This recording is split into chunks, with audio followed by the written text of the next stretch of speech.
नमस्कार। आज हम चलेंगे पहाड़ी शैली के अंदर। सबसे पहले आज पढ़ेंगे पहाड़ी शैली, और पहाड़ी शैली में सबसे पहला क्वेश्चन आपके आता है, पहाड़ी चित्र शैली कब और कहाँ प्रारंभ हुई। दोस्तों 17वीं और 19वीं सदी के 17वीं और 19वीं सदी के अंदर हिमालय जो क्षेत्र था उसकी तलहटी के अंदर, हिमालय जो क्षेत्र होता है और उसके जो तलहटी का मतलब होता है जो साइड का जो हिस्सा होता है उसे कहते हैं तलहटी। हिमालय के ऊपर का नहीं, जो साइड का हिस्सा होता है नीचे का, उसे कहते हैं तलहटी। जैसे वहां पर जो बसोली थी, गुलेर था, कांगड़ा था, कल्लू, चंपा, मनकोट, नूरपुर, मंडी, बिलासपुर, जम्मू आदि जो क्षेत्र था उनमें जो कला विकसित हुई उसे पहाड़ी कला के नाम से जाना जाता है। ऐसे क्षेत्र जो हिमालय क्षेत्र के अंदर, कहने का तात्पर्य हिमालय जो क्षेत्र है उसके तलहटी के आसपास का जो क्षेत्र होता है वहां पर इस नाम से, जैसे बसोली, गुलेर, कांगड़ा ऐसे क्षेत्र का नाम था। और इन क्षेत्रों के अंदर जो कला विकसित हुई उसे पहाड़ी कला के नाम से जाना जाता है। फिर अगला क्वेश्चन है अपना कि पहाड़ी शैली में सबसे प्राचीन शैली कौन सी है। पहाड़ी शैली के अंदर पूछा है कि सबसे प्राचीन शैली कौन सी है, तो आपको ध्यान में रखना होगा कि पहाड़ी शैली में सबसे प्राचीन शैली, प्राचीन का वो मतलब होता है कि सबसे पहले जो विकसित होती है वो प्राचीन होती है। तो बसोली शैली है वो सबसे प्राचीन शैली है। पहाड़ी शैली का प्रारंभ बसोली शैली से माना जाता है, इसलिए सबसे ज्यादा प्राचीन यही मानी जाती है।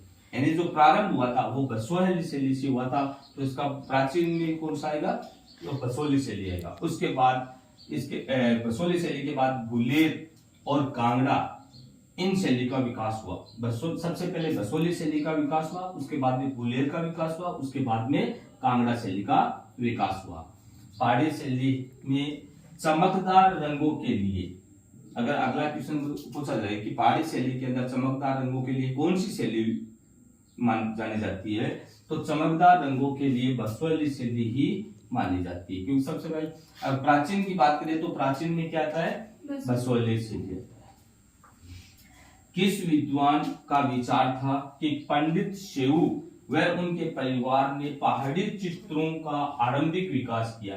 यानी ऐसा कौन सा विद्वान है जिसका नाम बताना है, जो पंडित शेऊ उनके परिवार ने पहाड़ी चित्रों का आरंभिक विकास किया, तो बी.एन. गोस्वामी का विचार था। ये किसका विचार था, बी.एन. गोस्वामी का विचार था कि पहाड़ी शैली के विकास में पंडित शेऊ और उनके परिवार का योगदान था।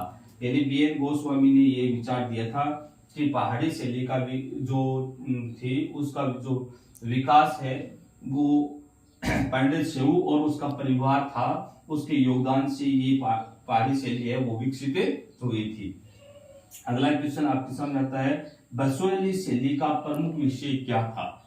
अपन बात करते हैं बसोली शैली के प्रमुख विषयों की, तो बसोली शैली के चित्रकारों का प्रमुख विषय था वो था भानुदत्त की रसमंजरी। भानुदत्त की रसमंजरी यानी प्रमुख जो विषय था वो था भानुदत्त की रसमंजरी। पहाड़ी या बसोली शैली का प्रमुख विषय रहा है भानुदत्त की रसमंजरी, जिसका चित्रण है वो सर्वप्रथम बसोली शैली में हुआ था। यानी इसका जो चित्रण किया गया था भानुदत्त की रसमंजरी का, वो सबसे पहले बसोली शैली में किया गया था। इसका चित्रकार था देवीदास। भानुदत्त की रसमंजरी का जो चित्रकार था वो था देवीदास, जो राजा करपाल पाल के संरक्षण में इस ग्रंथ पर सुंदर चित्रण किया। ये जो भानुदत्त की रसमंजरी है ये देवीदास था, वो राजा करपाल पाल था, राजा करपाल पाल। तो इसके संरक्षण में रहकर भानुदत्त की रसमंजरी का चित्रण है वो किया था।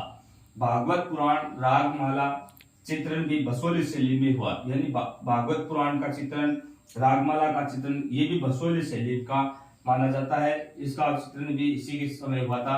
इसके अतिरिक्त अगर अपन बात करें तो स्थानीय राजाओं ने अपनी रुचि के अनुसार जैसे पत्नियों का, दरबारियों का, ज्योतिषियों और भिक्षुओं के अनेक चित्र बनाए थे।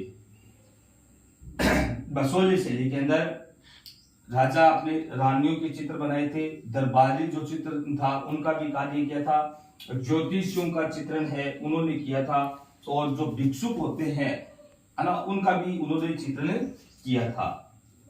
यह जो चित्र है बसवेश्वर शैली के जो चित्र है वो आज भी ब्रिटिश संग्रहालय लंदन यूके में सुरक्षित है। ब्रिटिश संग्रहालय लंदन यूके के अंदर आज भी वो सुरक्षित है।